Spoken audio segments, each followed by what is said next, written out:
Other stories now. The European Union has inaugurated a $177 million intervention fund in Borno State, and that's an equivalent of 143 million euros. This is part of efforts to address the humanitarian crisis in the Northeast. Executive Director, Emergency and Risk Alert Initiative, Olajuyigbe Gbenro, joins me now via Skype. Thank you for joining me on the Midday News. It's a pleasure being with you. Well, a most noble gesture from the EU. How much will this address the humanitarian crisis caused by the Boko Haram insurgency?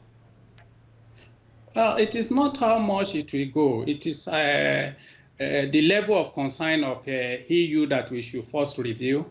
I think we should also realize that prior to this, EU has been engaging with the humanitarian challenges in the Northeast. Last year alone, it committed 86 million euro to this response.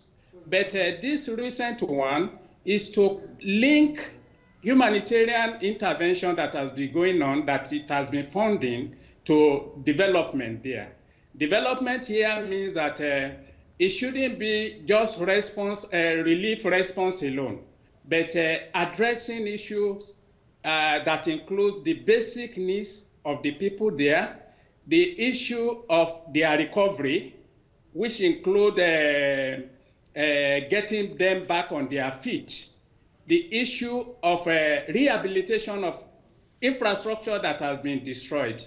It's equally opposite for us to know that part of this money will go to fund or revive public administration that has been impacted by the crisis in the Northeast.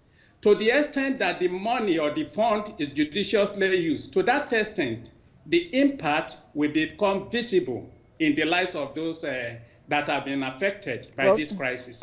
Let me quickly say that the challenge is among us in the Northeast, and there is still need for other development organizations, other donors to actually fund recovery in the Northeast.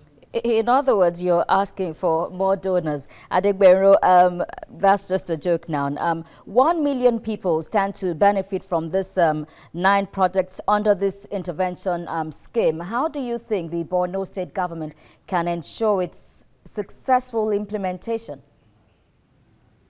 Yeah, let me tell you, it's according to the statistics of EU, the outcome or output of this is to impact 1.3 million. I just made mention of something. One of the things, the first casualty in emergency situation, especially in Nigeria, is accountability. As long as the state government, the federal government, and all those that are involved are committed to that accountability, the impact will be visible. But as long as the state government is not committed to accountability, of course, the story will be lost in the well-known corrupt tendencies that are permeated even the intervention in the Northeast. Well, the first part of this intervention fund will be the rehabilitation of classrooms, clinics, sanitation, renewable energy, and of course, nutrition. What about the fear now in carrying out all of this? What about the fear of carrying out these programs, knowing that the insurgency isn't over yet in the Northeast? That is the fear of everybody. But then, like what happened in Sri Lanka, you can't put people in camp for decades without looking for how they go back to society and continue their normal life. It becomes the responsibility of government to stand up to the new risk that is emerging in the area, to protect the population that have been displaced. And of course, the intrusion of fear is palpable in the Northeast, particularly Borno State. People's hearts are in their mouths. It's the responsibility of government to ensure that it scale up the level of intelligence that is getting. And of course, how do Boko Haram insurgents that are ravaging everywhere, that have suddenly resurged and causing more devastation. So it is not about the new risk or the new dynamics of the violence. But the government should appreciate this, that this is a fact. And of course, what EU is trying to do is not stopping the humanitarian intervention. It's just complementing that with these developments right that he has initiated. And it's not about the Borno state government alone. So part of the fund will equally go to NGOs. But my appeal to everybody is to ensure that we are all committed to the framework of accountability.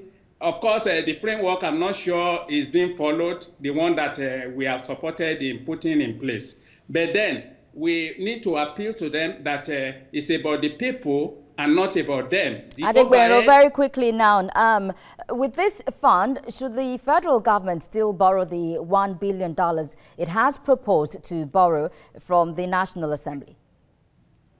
Well, I can never support a government borrowing any fund without seeing the accountability framework first. I don't know how the money will be spent. The detail is not clear. It's hanging on the air. Anybody can just leverage on the circumstance of the notice and begin to look for any money that eventually will be difficult to trace the usage.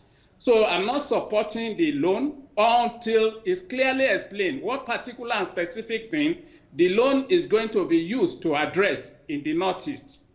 In all of this, big kudos to the EU for donating this fund, 143 million euros. Olajuyigbe Gbenro, Executive Director, Emergency and Risk Alert Initiative. Thank you for joining me on Midday News. It's a pleasure being with you. Thank you very much.